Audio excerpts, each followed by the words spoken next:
وسلم لا يزال لسانك رطبا من ذكر الله.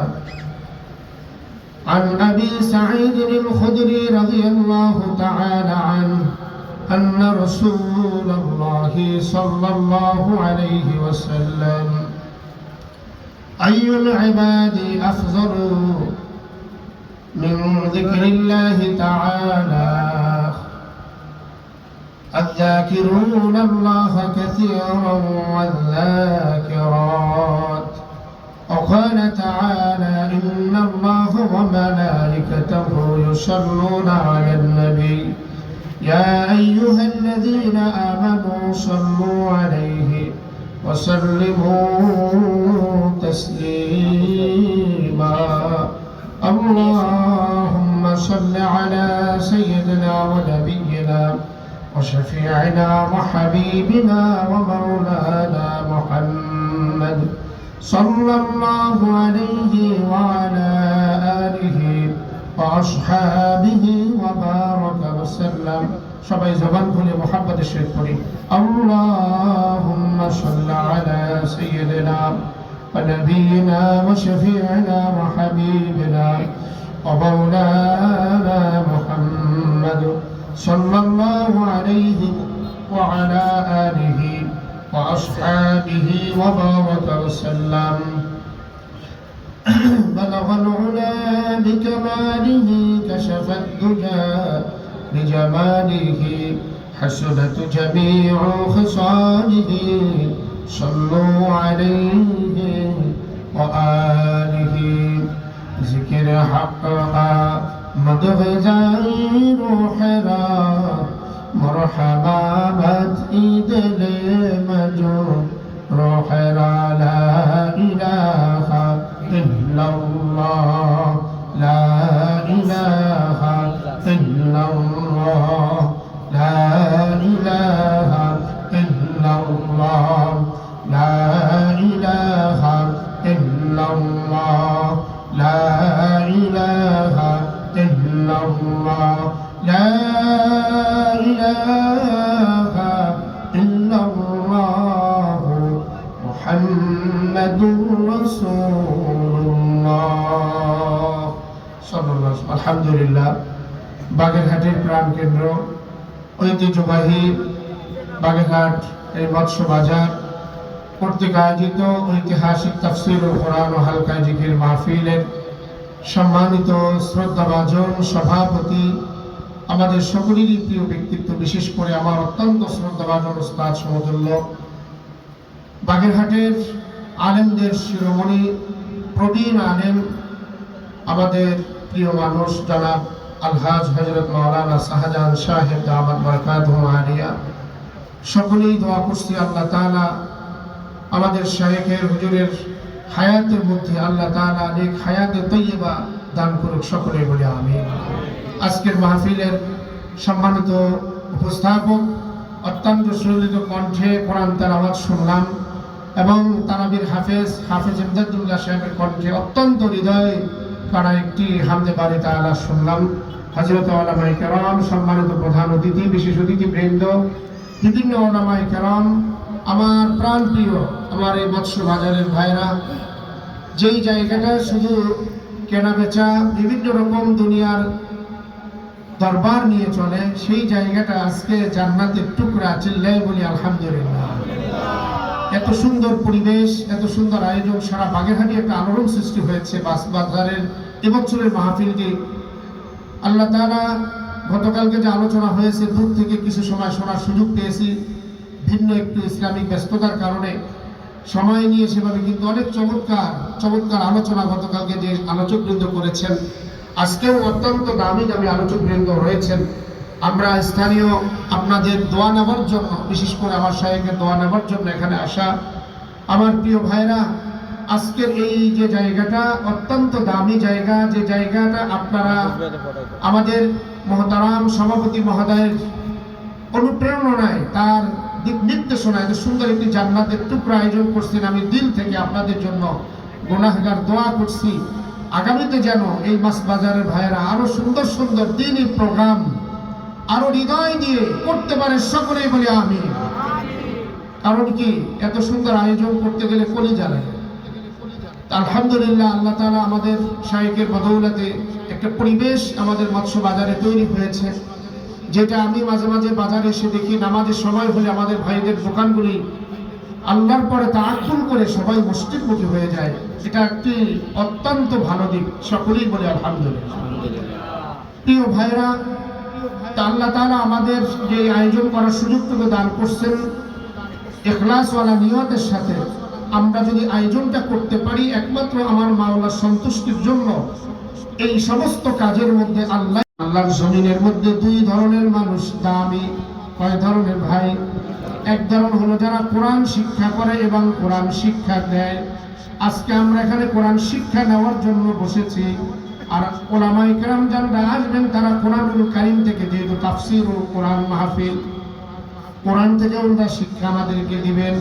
এই জন্য আল্লাহর জমিনের মধ্যে যত মানুষ আছে, এই মাছ বাজারের মধ্যে, এই বাজারের মাহফিলে যারা বসেছেন, এই মানুষগুলা এই এলাকার মধ্যে দামি। সুবহানাল্লাহ। কারণ কি, আল্লাহর কোরআন শোনার জন্য আপনারা এসেছেন। রাসূল বলেন উত্তম তো ওই তারা যারা কোরআন শিক্ষা করলো এবং যারা শিক্ষা দিল। আমরা কোরআন পড়তে পারি না, কোরআনের অর্থ বুঝি না, হযরত উলামায়ে কেরাম তেলাওয়াত করবেন, কোরআনের হাদিস থেকে আমাদের সামনে উপস্থাপনা করবেন। আমাদের হৃদয়কে আঙ্গিন করার জন্য, আমার মাওলাকে পাওয়ার জন্য আমরা এখানে বসেছি। দুই একটা কথা যদি আমলের নিয়তে শুনতে পারি, একটা কথা যদি আমাদের দিলের মধ্যে আমলের জন্য তৈরি হয়ে যায়। قال النبي صلى الله عليه وسلم من تمسك بسنتي عند فساد أمتي فله أجر 100 شهيد। চিল্লায় বলেন সুবহানাল্লাহ। রাসূল বলেন শেষ জামানার মধ্যে আমার উম্মত থেকে যারা একটা সুন্নাতের পরে সহিহ আমল করতে পারবে, একটা না দুইটা না, 100 শহীদ বলেছেন রাসূল। 100 গলা কাটা শহীদের সব তাদের আমল নামায় দান করা হয়।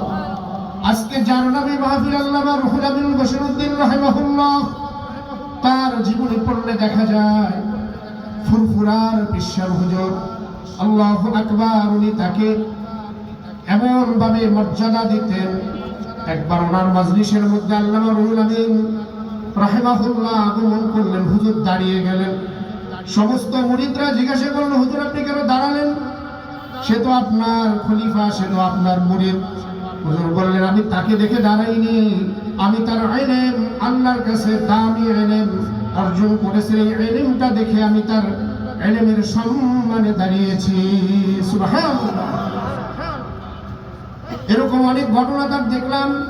আল্লামা বশিরউদ্দিন, তাকে বশিরউদ্দিন হুজুর বলা হয়, বসিরহাটে তার বাড়ি, সেখানে তার মাজার রয়েছে। আল্লাহু আকবার। রুহুল আমিন সাহেব এই ভারতবর্ষে অনেক প্রোগ্রাম করেছেন, অনেক মানুষকে দ্বীনের পথে এনেছেন। আজকে তার নাম নিয়ে আমরা যে এত সুন্দর একটি আয়োজনে বসতে পেরেছি, আল্লাহওয়ালাদের সোহবত যদি লেগে যায়, আল্লাহু আকবার, ওই মুর্তাদদেরটা জিন্দা দিল হয়ে যায়। সুবহানাল্লাহ।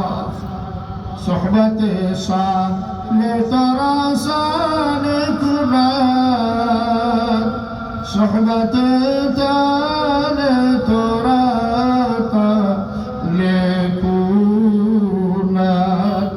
ও প্রিয় ভাইরা, এলাকাবাসী, মুরব্বী বাপজনরা, যুবক ভাইরা, আজকে এত সুন্দর আয়োজন। আমি যখন আসতেছিলাম হুজুর ডাক দিলেন যে আজকে শেষ দিন মাহফিল, হয়তোবা কারো কারো জীবনের জন্য আজকের মাহফিলটা শেষ মাহফিল হতে পারে কি পারে না। আগামী বছর এরকম থাকবো। আলোচক বৃন্দ আজকে যারা রয়েছেন, গতকালকে যারা ছিলেন, তারা আর কোনোদিন হয়তোবা আসতেও নাও পারেন। আমাদের আজকে শ্রদ্ধাভাজন যিনি সভাপতি, সকলেরই মুরব্বী, আমরা কেউ জানি না কার কখন ডাক এসে যায়, কথা ঠিক না ভাই। এজন্য তওবা ইস্তিগফারের সাথে ইখলাসওয়ালা নিয়ত নিয়ে একমাত্র হুব্বুল্লাহ, আল্লাহর মুহাব্বতে বসে যাই।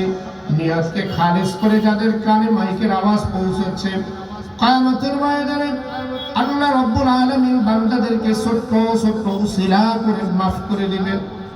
আব্দুর রহমান জাহান্নামের একজন গোলাম জাহান্নামের দিকে রওনা হয়েছেন।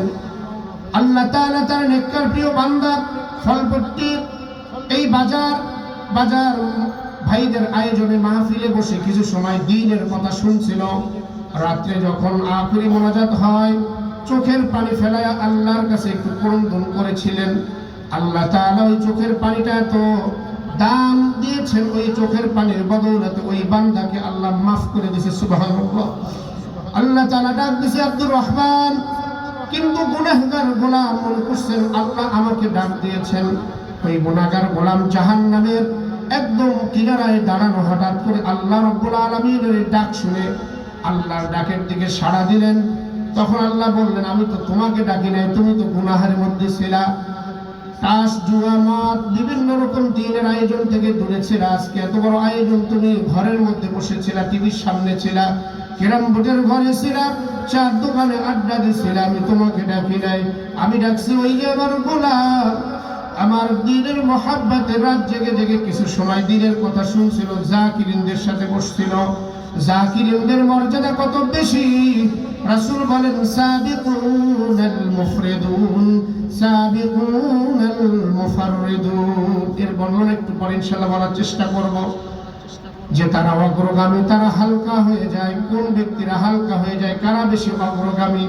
তুমি অগ্রগামীদের সাথে বসো নাই, তাদের সোহবত নাও নাই, আমি তোমাকে ডাকিনি। তখন ওই আল্লাহর গুনাহগার গোলাম বলবেন, আল্লাহ আপনি তো রহমানুর রহিম, আপনি তো দয়ার সাগর রহমান, আপনি সেই রহমানুর রহিমের উসিলা করিয়া আমি আপনার কাছে ক্ষমা চাইতেছি। আমি মনে করছি আপনি দয়াময় আল্লাহ, হয়তো আমাকে ডাক দিয়েছেন। আল্লাহ তাআলা বলবেন, বান্দা তুমি কি স্বীকার করো আমি দয়াময়? তখন ওই গুনাহগার বলবেন, জি আল্লাহ আমি আপনাকে স্বীকার করি। নফসের ধোঁকায় পড়ে পরিবেশগত কারণে, যেই কোনো কারণেই হোক না কেন, গুনাহের মধ্যে শামিল ছিলাম, কিন্তু আমি বুঝতে পারছি আপনি রহমান, আপনি গফফার, আপনার দয়ার কোনো সীমা নাই। আল্লাহ আপনার কাছে ক্ষমা চাই, আপনি আমাকে জাহান্নামের আযাব থেকে মাফ করেন। আল্লাহ তাআলা বলবেন, ও বান্দা যখন তুমি স্বীকার করলা আমি দয়াময়, যাও যাও, আর তোমার নামটা যখন আমার রহমানের নামের সাথে মিশানো, এই নামের উসিলায় আমি আল্লাহ তোমাকে মাফ করে দিলাম। সুবহানাল্লাহ। এতটুকু কারণে যদি আমার আল্লাহ মাফ করতে পারেন, আর যারা কোরআন শোনার জন্য আসবে তারা তো জমিনের মধ্যে সব থেকে দামি। এই দামি মানুষগুলাকে আমার আল্লাহ ফিরাইয়া দিবেন না। হাতে ধরে পায়ে ধরে বলি, ভাই ও যুবক বন্ধু, বাজারের মধ্যে কতদিন ঘোরাফেরা করবেন? কত মৎস্য ব্যবসায়ী, কত ফল ব্যবসায়ী, কত শাক ব্যবসায়ীরা, কত আড়তদাররা, কত মালিক মহাজনরা একদিন ছিল, আজকে কিন্তু তারা বেঁচে নাই। কথা ঠিক না ঠিক ভাই?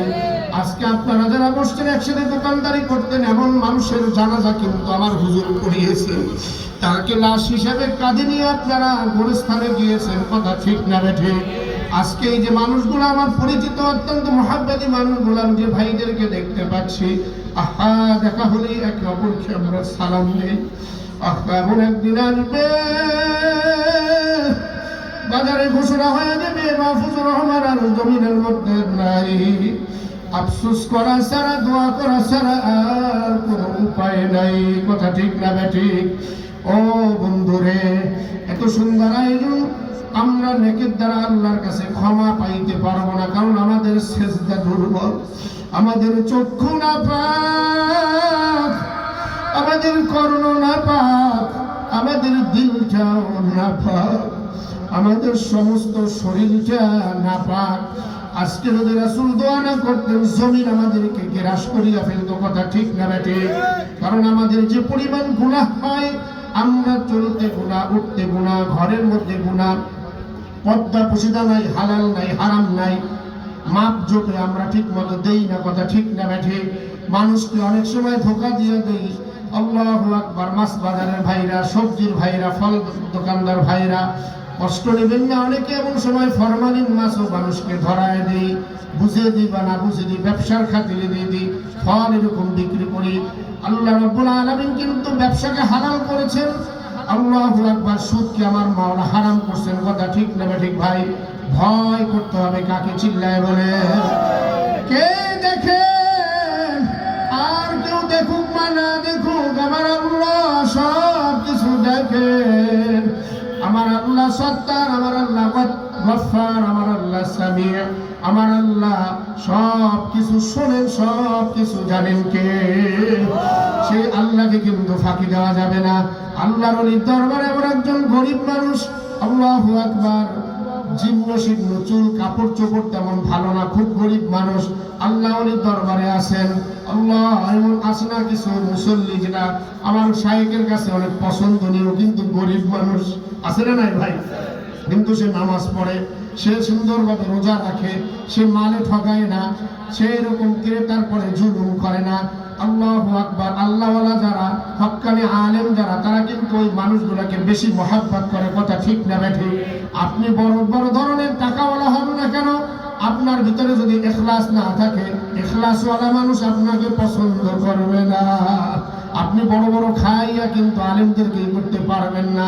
বড় বড় মোটা হাদিয়া দিয়ে মন কেনা যায় না।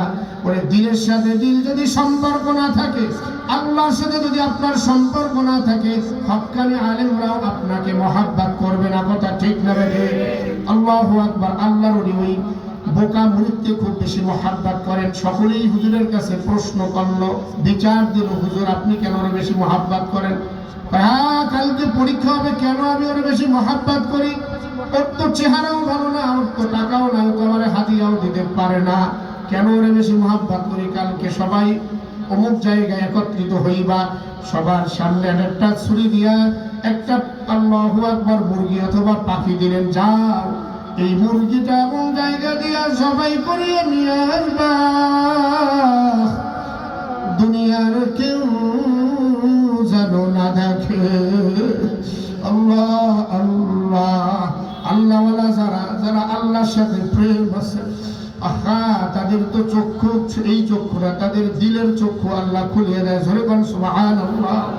তারা তো আল্লাহর সাথে প্রেম বিনিময় করে। ওই আল্লাহর গোলাম, ওনার তো আল্লাহর সাথে একটা সম্পর্ক আছে। ভাই, এইটা এখন অবিশ্বাস করার মতো কোনো কারণ নাই। কারণ এই জমিনের মধ্যে এমন কিছু আবিষ্কার হয়েছে, সেই আমেরিকাতে বসিয়া এখানে ভিডিও কলে কথা বলা যায়। কথা ঠিক লেগেছে? ছবিও দেখা যায়। তা দুনিয়ার আবিষ্কার যদি এত উন্নত হতে পারে, আমার মাওলার আবিষ্কার, আমার মাওলার ক্যামেরা, ওর থেকে হাজার হাজার হাজার হাজার কোটি, যেটা বর্ণনা করা যাবে না, এমন পাওয়ার শক্তি আমার আল্লাহর আছে না নাই? যারা বলেন আছে না নাই? আমার আল্লাহ সব কিছু, আমার আল্লাহর কাছে খবর যাইতেছে। সমস্ত এই প্যান্ডেলটা জান্নাতি, ফেরেশতা দ্বারা আমার আল্লাহর কাছে ভিডিও যাইতেছে। আল্লাহ অমুকের ছেলে অমুক দোকানকে ফেলাইয়া সারাদিন কষ্ট গেলাস করিয়া তাফসীরুল কোরআন মাহফিলে বসতে, আয় আল্লাহ তুমি যদি মাফ না করো, ফাজকুরুনি, তারা তোমাকে স্মরণ করার জন্য বসছে।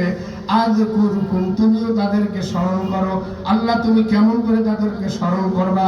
আল্লাহ তাআলা বলেন, আমি আল্লাহ আল্লাহু গফুরুর রহিম, ইয়াগফির লাকুম যুনুবাকুম, আমি তাদের গুনাহগুলো ক্ষমা করে দিব। আমি আল্লাহ তাদের উপর আমার রহমত দান করে দিব। চিল্লায় বলেন সুবহানাল্লাহ। আমার আল্লাহ আমাদেরকে কিভাবে স্মরণ করবেন? আমাদেরকে ক্ষমার মাধ্যমে, আমাদেরকে মাফের মাধ্যমে, আমাদের উপরে আল্লাহর রহমত দেওয়ার মাধ্যমে আমার আল্লাহ আমাদেরকে স্মরণ করবেন। এই মজলিসে না আসলে কি সে আল্লাহর রহমত পাবে নাকি? জোরে বলেন। কারণ এটা বিশেষ একটা জায়গা আজকে। আল্লাহু আকবার। এখানে আর মাছ বাজার বলা যাবে না, এটা আর বাজার বলা যাবে না। এইটা এখন আল্লাহ রাসূলের ঘোষণা অনুযায়ী হাফাযহুল মালায়েকা, দিনে জান্নাতে চলে যাও। জোরে জোরে বলুন সুবহানাল্লাহ। আমার আল্লাহ পারেন কি পারেন না? ক্ষমা করার মালিক কে? এই জন্য কোন কারণে আল্লাহ ক্ষমা করবে কেউ জানি না। চক্ষু দুটা বন্ধ করিয়া নিজেকে অপরাধী মনে করে স্বীকার করি।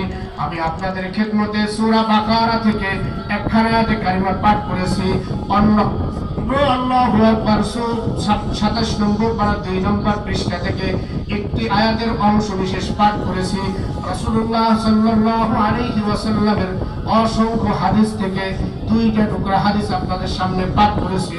আল্লাহ তাআলা বলেন, আউযু বিল্লাহি মিনাশ শাইতানির রাজীম, ফাযকুরুনি আযকুরকুম ওয়াশকুরুনি ওয়া লা তাকফুরুন।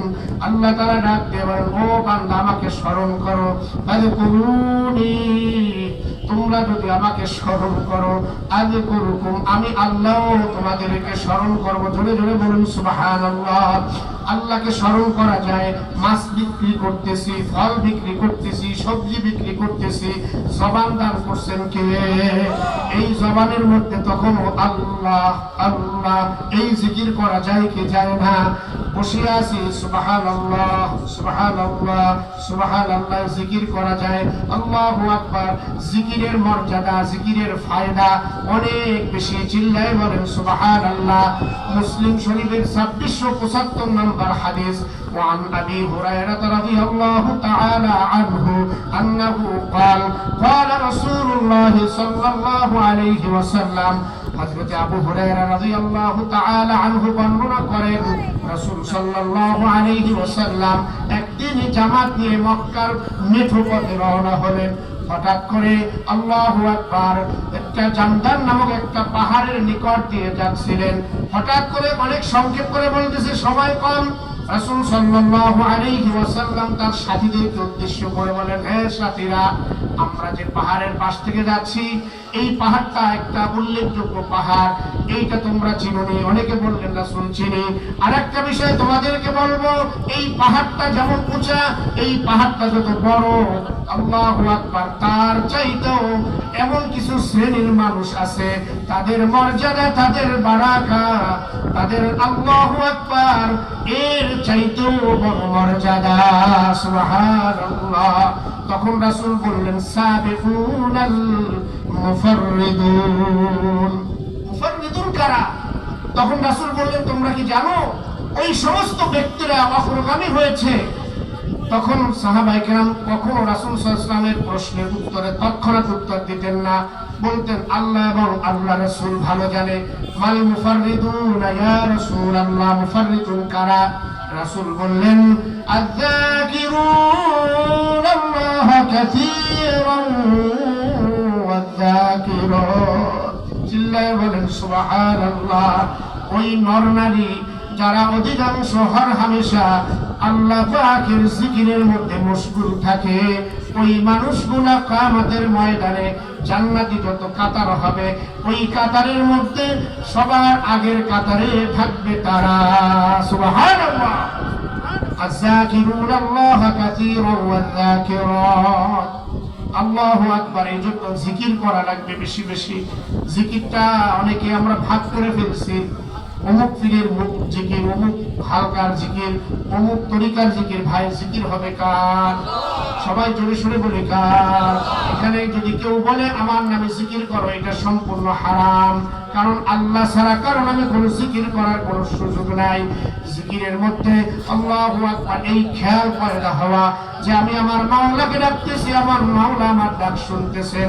বনি ইসরাঈলদের জমানায় কোন একজন আবেদ, তিনি অমুসলিম, তিনি এরকম ভাবে সালাম সালাম বলিয়া ডাকতেছেন, ডাকতে ডাকতে মুখের ফেনা বের হয়ে যায়, কিন্তু মূর্তির কোনো ক্ষমতা নাই কথা বলার। কথা ঠিক না বেঠে? মূর্তি শত চেষ্টা করেও কথা বলতে পারে না। আল্লাহু আকবার। হঠাৎ করিয়া ওই আল্লাহর গোলামের জবান থেকে আমার মাওলার একটি সিফাতি নাম সমাজ শব্দটা বের হয়ে গেছে। সাথে সাথে আমার আল্লাহর হালের মাধ্যমে জানায় দিলেন, ও বান্দা, তুমি আমাকে বলাও কা।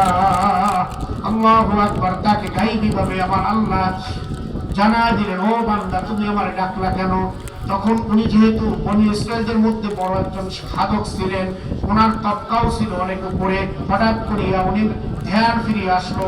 সনাম সনাম বলতে বলতে মুখের ফেনা বের হয়ে গেল, কেউ ডাক শুনলো না। নিজের অজান্তে সমাদ করলাম, কে আমার ডাক শুনলো? হঠাৎ করিয়া তার কাছে একজন আলেম ছিল, বললো, আর কেউ নাই, যে আল্লাহ তোমাকে সৃষ্টি করছেন। আমার সৃষ্টিকর্তা তো অমুক, আমার সৃষ্টিকর্তা তো, তারা তো 33 কোটি দেব দেবীর মানে, তারা তো এক আল্লাহরে মানে না। কথা ঠিক না বেঠে? আমাদের আল্লাহ কয়জন? সবাই জবান খুলে বলতে হবে, কয়জন? সৃষ্টিকর্তা কয়জন? আইন চলবে কার? হুকুম চলবে কার? জমিনকে দান করেছেন আল্লাহ। এই জমিনের মধ্যে আর কোন বদমাইশ, আর কোন রাষ্ট্রবিরোধী ইসলাম বিরোধী শক্তির কথা মানাও যাবে না, শোনাও যাবে না। কথা ঠিক না বেঠে? এটা ইসলামিক স্টেট হবে ইনশাআল্লাহ। আমরা কামনা করি সমস্ত উলামায়ে কেরাম একত্রিত হচ্ছেন, সমস্ত দিনদার আল্লাহওয়ালা একত্রিত হচ্ছেন। আগামীর বাংলাদেশ ইসলামের বাংলাদেশ। কথা ঠিক না বেঠে? আর কোন বাদদালের কেচ্ছা চলবে না। এখন থেকে কেচ্ছা হবে নারায়ে তাকবীরের কেচ্ছা। কথা ঠিক না বেঠে? আল্লাহ তাআলা সকল ভাইকে কবুল করুক, সকলে বলে আমিন। প্রিয় ভাইরা, খুব খেয়াল করে বুঝেন, ওই আল্লাহর গোলাম হঠাৎ করে বুঝতে পারে না, তাকে আলেম বুঝায় দিল। তখন তিনি চোখে পানি ঝরে কান্দে, এত বছর ধরে সনাম সনাম বললাম, আমার সনাম আমারে চিনল না। যেই সমাজে আমি না বুঝিয়া ডাক দিলাম, সেই সমাজ যখন আমাকে তার কাছে টানিয়ে নিল, এই সমাজে আমি যতদিন বাঁচবো ছাড়ব না। সুবহানাল্লাহ। এজন্য একমাত্র জিকির হবে কার? আল্লাহু আকবার। এই মুফাররিদুনের কাতারে আমরা যেতে চাই কি চাই না ভাই? সহিহ হাদিস মুসলিম শরীফ কিন্তু অত্যন্ত দামি হাদিস। তিরমিজি শরীফের আল্লাহু আকবার 3796 নম্বর হাদিসের মধ্যে আসছে, আল্লাহ রাসূল সাল্লাল্লাহু আলাইহি ওয়াসাল্লাম বলেন, সাবিকুনাল মুফরিদুন। এইখানে বলছিল মুফাররিদুন, এখানে কি বলছিল? মুফাররিদুন। এরপরে বলতেছে মুফরিদুন। মুফরিদুন কারা? তখন রাসূল সাল্লাল্লাহু আলাইহি ওয়াসাল্লামের কাছে সাহাবায়ে কেরাম প্রশ্ন করলো, ইয়া রাসূলুল্লাহ, মুফরিদুন কারা? রাসূল বললেন, ওই সমস্ত হালকা পাতলা মানুষ যারা আল্লাহু আকবার, যারা হালকা হয়ে গেছে, পাতলা হয়ে গেছে। মুফরিদুন মানে হালকা হওয়া, পাতলা হওয়া। এখন অনেকে বুঝতে পারেন, যারা চিকন মানুষ তারা মনে হয় অগ্রগামী, তারা মনে হয় দামি। তখন রাসূল বললেন যে না, মুফরিদুন হলো তারা যারা হলো গুনাহের বোঝাকে কমাইতে পারছে, দ্বীনি মজলিস দেয়া কান্নাকাটি করিয়া আল্লাহর প্রিয় বান্দা হতে পেরেছে, যাদের গুনাহ মুক্ত ইবাদত হয়েছে, তারাই হালকা পাতলা। সুবহানাল্লাহ। আমরা গুনাহ মুক্ত ইবাদত চাই কি চাই না ভাই? এজন্য আজকে থেকে আমাদের এইভাবে কমেন্ট করতে হবে, যতদিন বাঁচবো কার হুকুম নিয়ে বাঁচবো? আল্লাহকে ভয় করবো। বেচা কিনার ক্ষেত্রে খুব খেয়াল করবো, কেউ যেন না ঠকে, কেউ যেন প্রতারিত না হয়। ভাইরা, এটা খুব দামি জায়গা। ব্যবসাকে আল্লাহ রাসূল সাল্লাল্লাহু আলাইহি ওয়াসাল্লাম সুন্নাত করেছেন, বড় বড় উলামায়ে কেরামরা ব্যবসা করেছেন। আপনারা কিন্তু সেই কাতারের দামি। আল্লাহু আকবার। এই জন্য দামি মানুষগুলা কিয়ামতের ময়দানে যারা স্বচ্ছভাবে বেচা কিনা করবে, রাসূল বলেন তাদেরকে সততার পুরস্কার আল্লাহ রাব্বুল আলামিন তার নিজ হাতে দান করবে। একটু সুবহানাল্লাহ বলবেন না? এই সততার পুরস্কার যদি নিতে হয়, আল্লাহর কাছ থেকে যদি সততার সার্টিফিকেট নিতে হয়, সত্যভাবে সঠিকভাবে আমাদেরকে বেচাকিনা করতে হবে। আমাদেরকে ভয় করতে হবে কাকে ভাই? আল্লাহকে। আপনি একজন নেতাকে, একজন আলেমকে শ্রদ্ধা করে ভালো জিনিস দিলেন, একজন গরিব মানুষ, একজন সাধারণ মানুষ তার আপনার কাছে আসলো, আপনি তাকে পচা মাছ ধরায় দিলেন, আপনি তাকে অন্যভাবেই করলেন। আমার কথায় শ্রদ্ধা করে বলছি, কেউ কষ্ট নেবেন না। এইটা যদি করি, দেখতেছেন কে? আল্লাহ কি সাথ দেবেন নাকি? পুঙ্খানুপুঙ্খানু ফামান ইয়ামাল মিসকালা যাররা। এই আয়াত পড়তে দেয় ইমাম আবু হানিফা রাহমাতুল্লাহি আলাইহি। আল্লাহু আকবার। এক সেজদা দিছে আর এক সেজদা দেওয়ার সুযোগ পান নাই। ফামান ইয়ামাল মিসকালা যাররাতিন খায়রান ইয়ারা ওয়া মান ইয়ামাল মিসকালা যাররাতিন শাররান ইয়ারা। এই আলোচনাটা বেশি সুন্দরভাবে করতেন মরহুম সাহেব। আহা, তার জবান থেকে মুক্তা ঝরার মতো কথাগুলো বের হইল। আমাদের তো গুনাহ করা, আমাদের কথার মধ্যেও কিছু নাই, আমাদের নিজেদেরই আমল নাই। আমরা কিভাবে আমলানা হই? আল্লাহু আকবার। মিসকালা, আল্লাহু আকবার। যেটা কাপড়, ভিজা কাপড় নিংড়ানোর পরে বাতাসের সাথে যখন পাড়ি দেওয়া হয়, ওই হাওয়ার সাথে কিছু কিছু রেণু রেণু আল্লাহু আকবার উড়িয়ে যায় কি যায় না ভাই? ওইটাকে বলা হয় জাররা। আল্লাহু আকবার। তার থেকেও ছোট বিশ্লেষণ করেছেন, এই জাররা পরিমাণ গুনাহ আল্লাহ ক্ষমা করবেন না।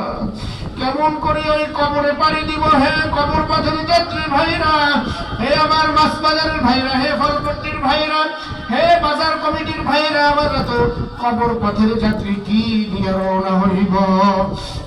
ওরে ডাইনে মাটি বামে মাটি, মাটি তো হবে বিছানা। আল্লাহু আকবার। আজকে আপনি মাছ বিক্রি করিয়া, ফল বিক্রি করিয়া, সবজি বিক্রি করিয়া, চাল বিক্রি করিয়া বাড়ির দিকে রওনা হয়েছেন। সকালবেলা দোকান খুলবেন, কত আশা, কত কাস্টমার আসবে। হঠাৎ করিয়া বাজারের মধ্যে একটা ঘটনা শুরু হয়ে যাইবে। শুনছনি আব্দুল্লাহ ভাই কালকে একসাথে আমাদের সাথে গেল, একই সাথে ঘাট পার হইলাম, একই সাথে চা খেলাম। আব্দুল্লাহ ভাই নাকি হঠাৎ করিয়া রাতে স্ট্রোক করিয়া মারা গেছে। ওই দোকান থাকবে, আপনার ছেলে বসবে, আপনার ভাই বসবে, অন্যত্র বিক্রি হয়ে যাইবে। এই মাছওয়ালা ভাই আপনার মাছ অন্যকে বিক্রি করবে, কিন্তু এই জমিনে আপনিও আসতে পারবেন না, আমিও আসতে পারবো না। চক্ষু দুইটা বন্ধ করিয়া মাথাকে ঝুঁকাইয়া মুফরিদুন মুফাররিদুনের কাতারে যাইতে পারি নাকি চেষ্টা করি। আল্লাহু আকবার। যার চোখে পানি আসে না, যার চোখে পানি আসে তার দিক তাকায়। এখন একদিন আপনার আবার হয়ে যাইবে যুবক বন্ধু, মাছ বাজারে মাছ বিক্রি সব চলবে, আপনিও থাকবেন না, আমিও থাকবো না। কাতার দিয়ে মাছ বাজারের বাইরে এই ফলবন্টির বাইরে আপনার আমার বাড়িতে ভিড় জমাইবে, অমুকের লাশ একটু দেখবো, অমুকের জানাজা, অমুক সময় কাপড়ের কাপড় কেনার জন্য মানুষ ব্যতিব্যস্ত হইয়া যাইবে। আল্লাহ বাঁশ কাটার জন্য কত মানুষ ব্যস্ত হইয়া যাইবে। ছেলে কাঁদবে আব্বু আব্বু করে, মেয়ে কাঁদবে আব্বু আব্বু করে। আমার মাওলা জবাব দিতে দিবেন না। গত 2 দিন আগে দেখলাম একজন আলেম, তার স্ত্রী মারা গেছে, ছোট্ট শিশু কবরের সামনে নিয়ে গেছে, হাউ হাউ করিয়া কাঁদতেছে। নেটে দেখলাম ওই আলেমও কাঁদতেছে। আলেম লাইভে এসে বলছে, আপনারা আমার জন্য দোয়া করেন, আমার এই সন্তানরা রাত যখন গভীর হয় তার মাকে খুঁজে, মা গেল কই, আমাকে কে খাওয়াবে? আল্লাহু আকবার। এরকম আপনার আমার যত ছোট সন্তান আছে, আপনি আমি যদি জমিন থেকে চলে যাই, এরাও কিন্তু কান্নাকাটি করবে। আমার মাওলা আপনাকে আমাকে জমিনে আসার সুযোগ দিবেন না, কথা বলার সুযোগ দিবেন না। এই জন্য যদি আল্লাহু আকবার হায়াত থাকতে আমার মাওলাকে সন্তুষ্ট করিয়া কবর পথে যাওয়ার জন্য সামানা গুছাইয়া, আল্লাহ আল্লাহর ওলি জবান দ্বারা বলতেন, এত টাকা করছো কামাই, কাফনের তো পকেট নাই। হারাম হারাম মানিয়ে চলতে হবে। আল্লাহু আকবার। নিজেদের গুনাহ মাফ করাইয়া বেশি বেশি সুবহানাল্লাহ, আলহামদুলিল্লাহ, আল্লাহু আকবার এটা বেশি বেশি পড়তে হবে। যার জবানটা আল্লাহ রাসূল হাদিস বলছিলাম, লা ইয়াসারু লিসানিকা রাতবান মিন যিকরিল্লাহ। একজন সাহাবী রাসূলের কাছে এসে বলল, ইয়া রাসূলুল্লাহ, আমি তো বেশি আমল করতে পারি না, সব কিছু মনে থাকে না, সব ইসলামী বিধিবিধান মেনে চলতে কষ্ট হয়ে যায়, আল্লাহু আকবার মুখস্থ রাখতে পারি না। রাসূল বললেন, এইটা কি মুখস্থ রাখতে পারবা নাকি? যে তুমি জবান দ্বারা বেশি বেশি মাওলার জিকির করবা, তোমার জবান দ্বারা কখনো মাওলার জিকির থেকে গাফিল না হয়। জোরে জোরে বলুন সুবহানাল্লাহ। তখন ওই হাস দিয়ে চলিয়া গেলেন।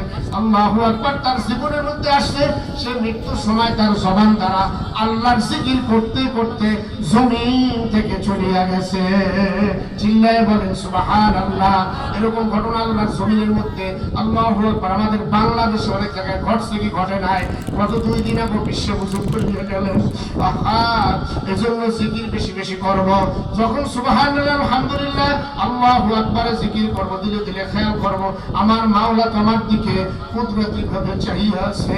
যখন বলবো লা ইলাহা ইল্লাল্লাহ, জবানের বলার সাথে সাথে খেয়াল করবো নাই নাই কিছু নাই, আমার আপন বলতে কেউ নাই, আমার ছেলে আপন না, আমার মেয়ে আপন না, আমার ব্যবসা আপন না, আমার চাকরি আপন না, একমাত্র আমার মাওলা ছাড়া আমার আর আপন কেউ নাই। কথা ঠিক না ঠিক ভাই?